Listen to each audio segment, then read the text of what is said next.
Hey guys, welcome back to another video by R&D Garage. I want to say thank you to my new subscribers. Thank you so much for subscribing and liking my videos. And I'm excited about what we're doing today. Today we're doing an oil change on my 2008 FJ Cruiser. I've got all the parts in front of me that we need, and I'm going to go through them one by one. So the first thing we need is a torque wrench, and this will get the drain plug back to factory spec after we're done. Then we have a ratchet with a 6-inch extension and a 14mm socket. We have an oil filter wrench to get the oil filter off. Our favorite tool, the magnetic drain plug screwdriver. Love this thing. Of course, we've got glasses, gloves, and a rag to mop up any loose spills. The ever important oil filter, brand new washer to go with it. We've got this really cool funnel that's basically made for these Toyotas.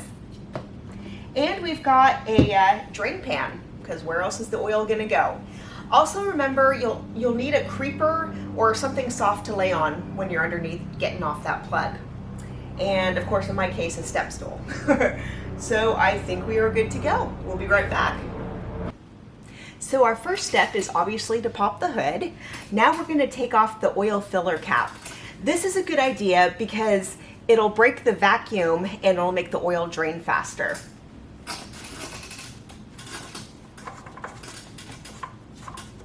There we go.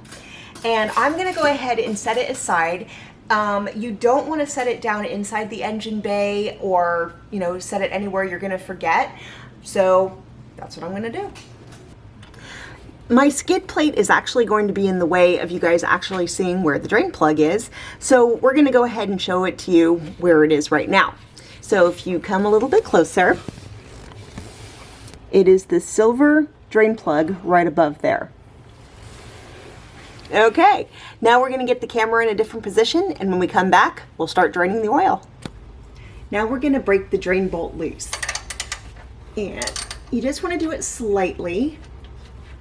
And then you can go for your magnetic screwdriver here. And it feels like it's on. And I'm going to scooch a little bit out of the way, because once the oil starts coming, you don't want it to splash on you.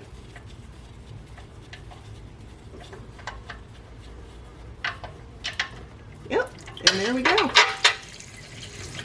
Just gonna lean that in there and get out of the way. Okay, we're gonna let this drain for a bit, and then when it's all empty, I'll show you what to do next.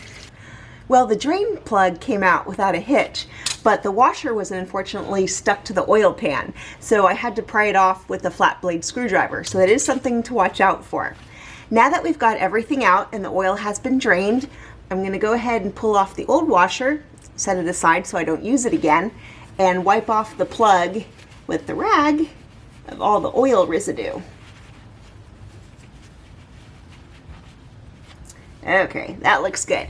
Now I'm going to go ahead, put on the new washer, and I'm pretty sure I can just scoot up, or actually, sorry, before we do that, before we put the plug back on, we're going to reach up and actually wipe the oil pan so that there's no residue of oil left on that as well.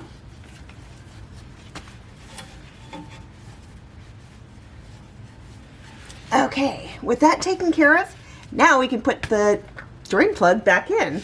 And I seem to have flung it. Oh no. Oh, it's right here.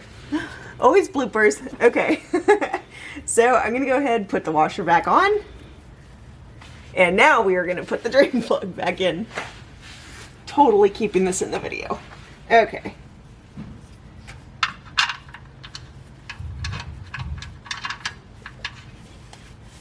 It's always funny working when there's lights in your eyes and you can't really see anything. Okay, so that's finger tight. Now we're going to go ahead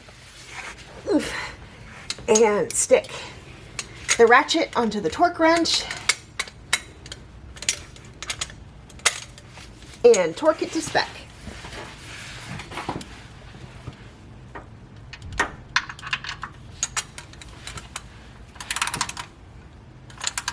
And remember, when you hear that sound, it means it is torqued. Whew, okay. We are going to change camera angles and get back up top, and I'll show you what to do next.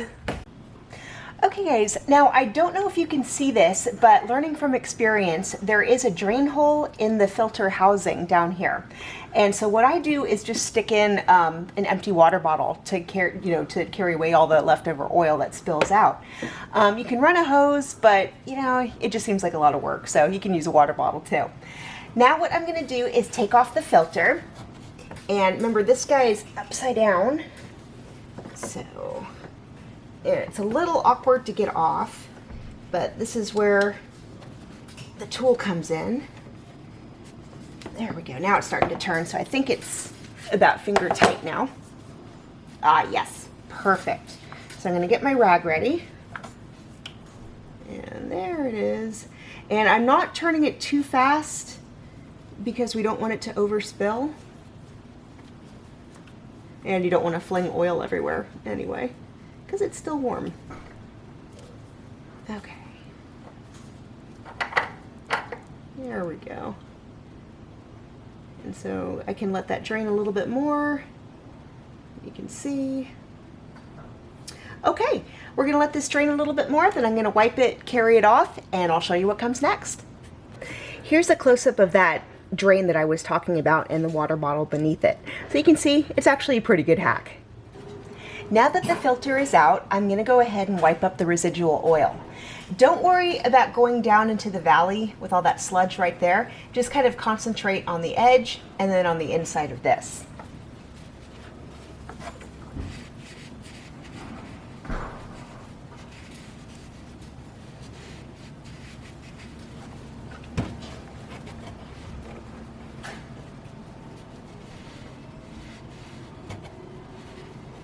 Perfect.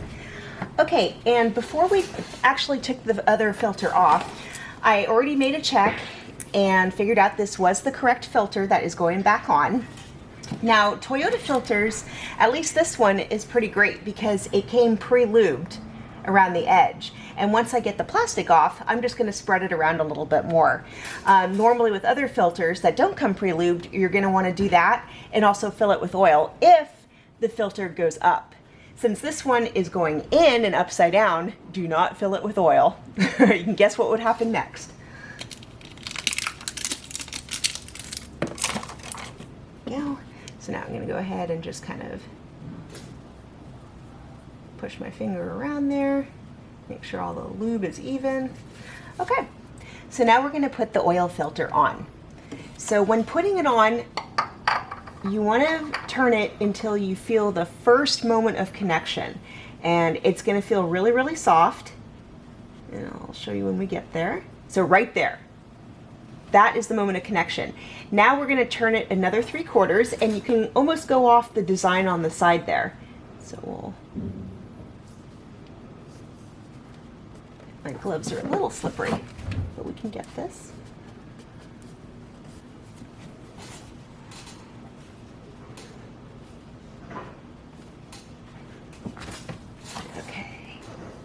Good. Okay, we are good to go. Now it's time to put in some oil. We'll be right back. Now that the oil filter is in, we're going to put in our funnel. So this funnel is great. It's by Ossenmacher, and it's for Toyota and Lexus. I haven't used this on a Lexus, but I have also used this on a Toyota Tundra, and it fit great. So let's go ahead and put this on.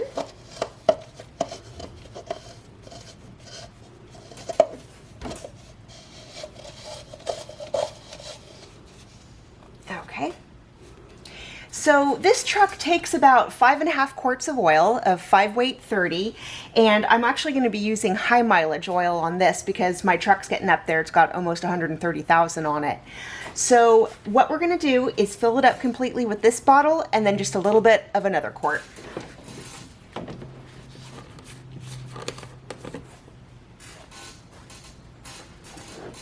And you don't want to rush this.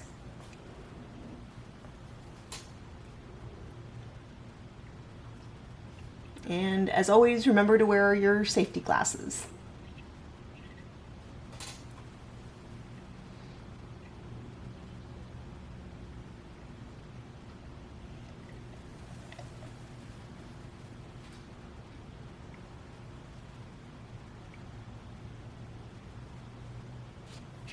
Okay.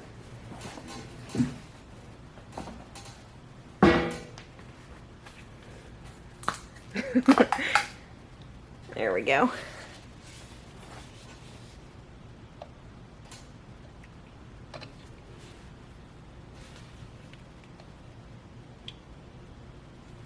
I'm just checking to see the level. Perfect. Okay, we're gonna let this completely drain in there, and we'll be right back. Okay, all the oil has gone in. We're good to go. I'm gonna go ahead and take off my funnel, put the cap back on, and then I'm gonna start up the car to warm up the oil for a couple of minutes.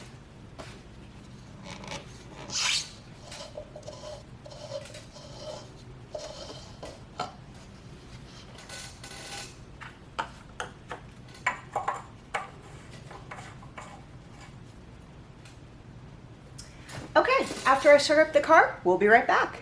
So as you guys can see, the maintenance light is still on. I'm going to show you how to get rid of that. So first, click back one to accessory. Hold down on the odometer button right here with your index finger and click it to on.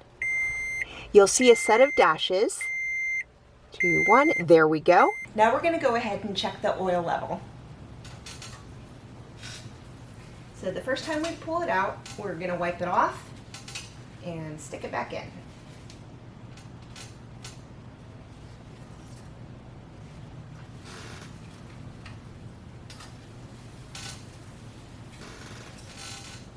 Okay, it's a little below full, which this is exactly what we knew what was going to happen, because we didn't quite pour in the whole 5.5 quarts. So what we're going to do is add a little bit more oil. And I'm going to put this dipstick back in, and we will be good to go. So before I close the hood, I'm going to make sure that everything is out of the way. Everything looks good. Remember to get rid of your oil in a responsible manner. Don't just pour it down a sewer somewhere. And yeah, and you are good.